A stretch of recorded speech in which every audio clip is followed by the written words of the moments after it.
the subjective I in reflection becomes so subtle, always forgetting that there is no separation, inner and outer, same.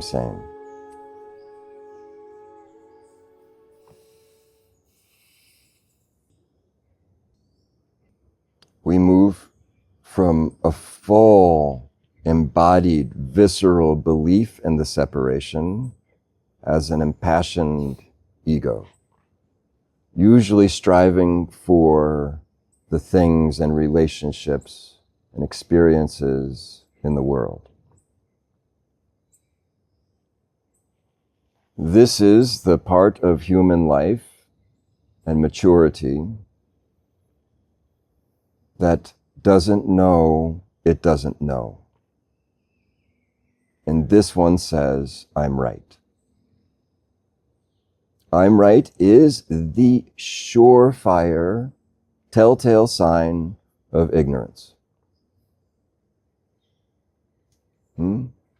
Next, coming to recognize, oh, I thought I knew, but it is unclear where that thought came from, and I can't quite be certain about that anymore. This, even in time, will mature into, I know only that I know not. I haven't the foggiest idea. And this also can take some time to mature into happiness, but it will.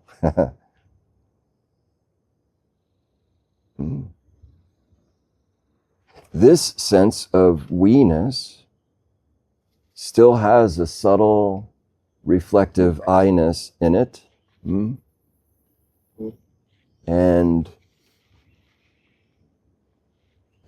can still forget that even what it might call discernment is some projection and interpretation.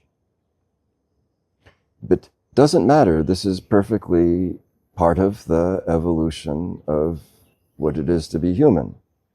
It's already in a very rarefied evolution.